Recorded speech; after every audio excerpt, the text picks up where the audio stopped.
ಇನ್ನು ನೀನ್ ನನಗೆ ಸಹಾಯ ಮಾಡ್ಬೇಕು ಅಂತಿಲ್ಲ.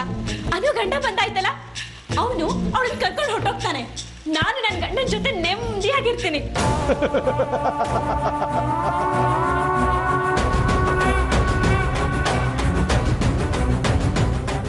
ಯಾಕಣ್ಣ?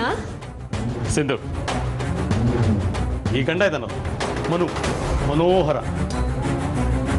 ಅವನು ನಾನು ನಿನಗೆ ಮಾಡ್ತಿರೋ ಸಹಾಯ.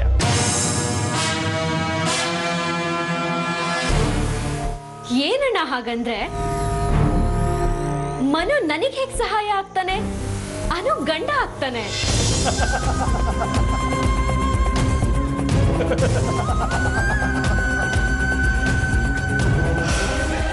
ಸಿಂಧು, ಇದೆಲ್ಲ ನಂದೇ ಪ್ಲಾಂಟೆಡ್ ಕತೆ. ಮನು ಇದ್ದಾನಲ್ಲ, ಅವನು ನನ್ನ ಕಲ್ಪನೆ.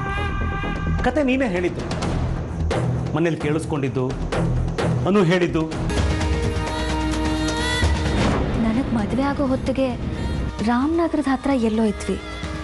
ಹಾಂ, ನಂಜಪ್ಪ ಲೇಔಟ್ ಅಂತ ನಮ್ಮ ಮನೆ ಹತ್ರ ಒಬ್ರು ರಾಮಸ್ವಾಮಿ ಅಂತ ಅಂಕಲ್ ಇದ್ರು. ಆಂಟಿ ಹೆಸರು ಲತಾ. ಅವರೇ ನಮ್ಮನ್ನೆಲ್ಲ ಚೆನ್ನಾಗಿ ನೋಡ್ಕೊಂಡಿತ್ತು. ಲತಾ ಆಂಟಿ ಮತ್ತೆ ಅಮ್ಮ ತುಂಬ ಕ್ಲೋಸ್ ಫ್ರೆಂಡ್ಸು. ನಮ್ಮ ಬೀದಿಲಿ ನರ್ಸಯ್ಯ ಅಂತ ಒಬ್ರು ದೊಡ್ಡ ಯಜಮಾನ್ರಿದ್ರು. ನರ್ಸಯ್ಯ ಅನ್ನೋರು ನನ್ನಲ್ಲಿ ಯಾವುದೋ ಒಂದು ದೇವಸ್ಥಾನ ಕರ್ಕೊಂಡು ಹೋದ್ರು. ಅಲ್ಲೇ ನನಗೆ ಮದುವೆ ಆಗಿದ್ದ ನೆನಪು. ಇವತ್ತು ಅನು ಅತ್ತೆ ಮಾವನ ಹತ್ರ ಒಂದು ವಿಚಾರ ಹೇಳಿದ್ಲು. ನಾನು ಕೇಳಿಸ್ಕೊಂಡೆ. ಅವಳಿಗೆ ಬಾಲ್ಯ ವಿವಾಹ ಆಗಿದ್ದು ರಾಮನಗರದಲ್ಲಂತೆ. ಹೌದಾ?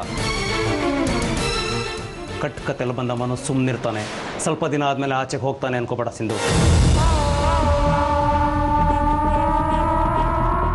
ಅವನು ನಾ ಮನೆಯಿಂದ ಆಚೆಗೆ ಕರ್ಕೊಂಡು ಹೋಗ್ತಾನೆ.